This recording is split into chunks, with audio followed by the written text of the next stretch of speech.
So the plan for this talk is to tell you a bit about what's going on in the web, a bit about the past, and a bit about the future.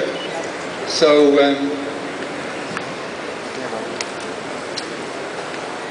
can you read the text at the back? Yeah. Yes? No? Yeah? Yeah, you can read the text, all right. Say, there are two pieces of control you have over this talk. If you can't see the text, then you tell me.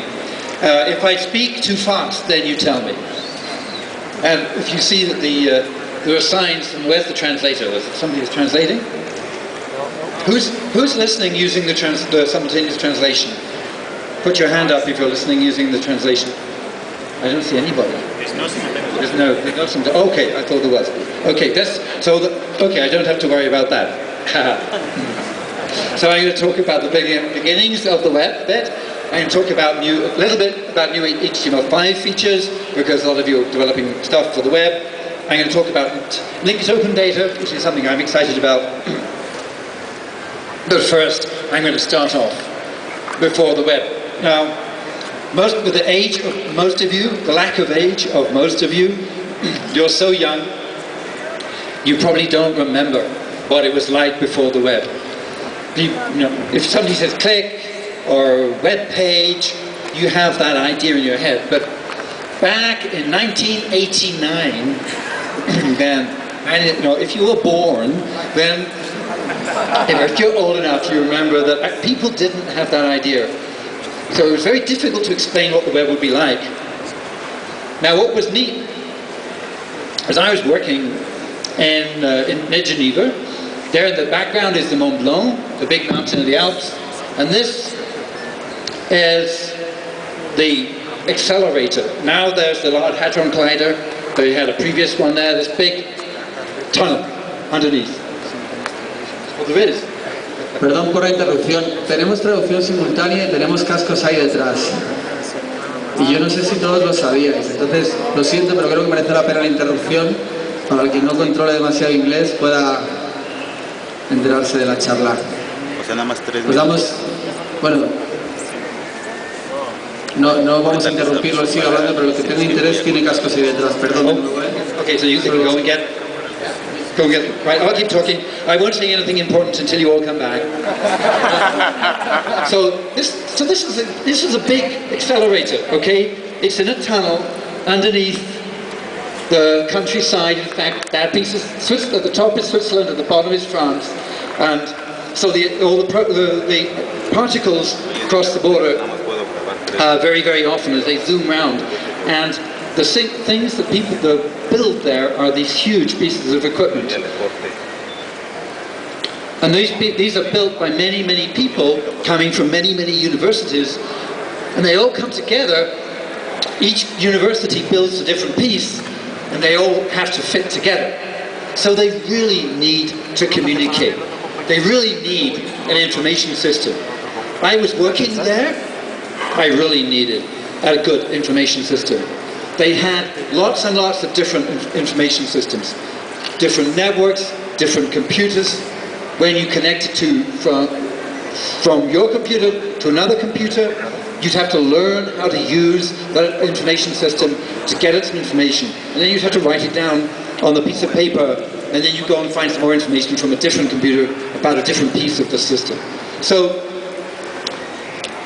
there were lots of people, they had the problem, but they didn't realize. They've been used to having lots and lots of different information systems.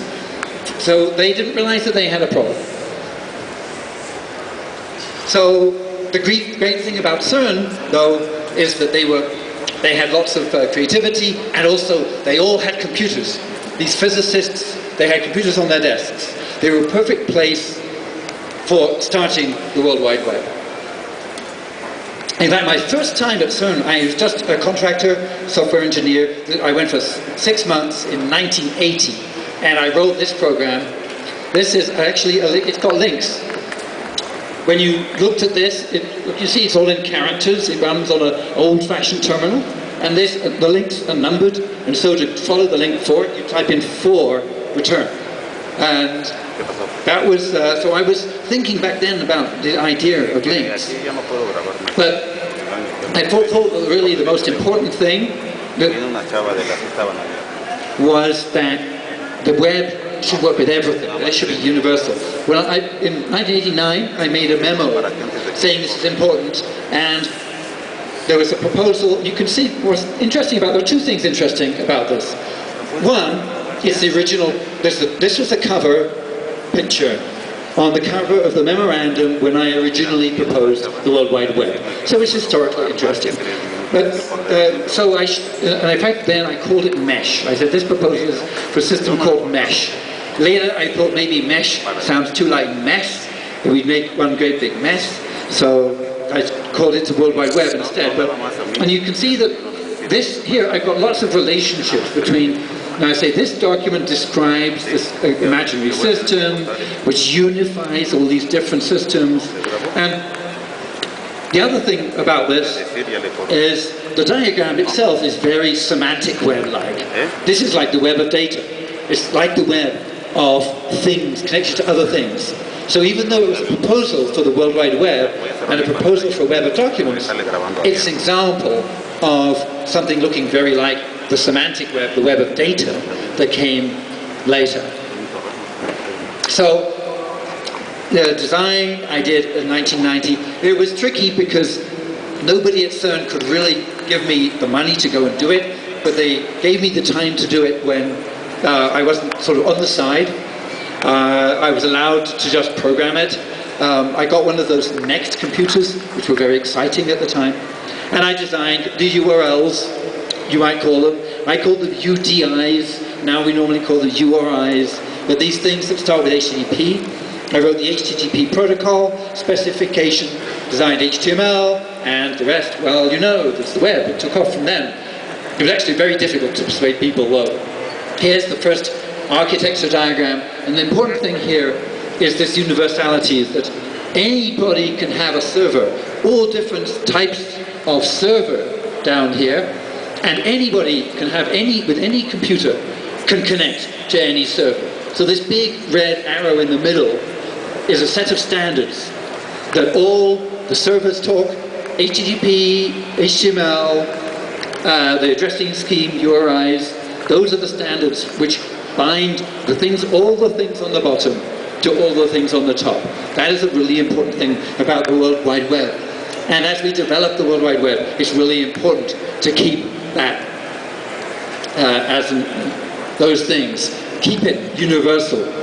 It should be, the web should work no matter what hardware you use, no matter what operating system you use. It should work whatever country you're in. Any sort of data you should be able to put on the web. It should be, so the universality of the web was a really important decision. All right, so that was the fundamental thing, and all the development of the web since then has been in the light of these things. All the developments are trying to preserve that, and the developments have been happening. One thing that I got a little branch talk here about a few things to show you in HTML. HTML was the first language which was for documents. And a few years ago, quite a few years ago, we realized at the Web Consortium that we needed a nice language in which you could do circles and arrows. I should be able to do the diagram, like on the memo. Diagrams with circles and arrows are really important in documents. I use them all the time. And in fact, if we didn't have a big stage, I'd probably have a pen in my hand and a whiteboard and be drawing circles and arrows. But you need to be able to put those in web pages. You need to be able to use more powerful graphics in web pages than just HTML. It's amazing what some people hack together using HTML. But we decided SVG, so we designed SVG, and SVG was implemented by a number of browsers, but it was not implemented by Microsoft's browser. There was also another group of people mathematicians designed a language for doing mathematical formulae. That's called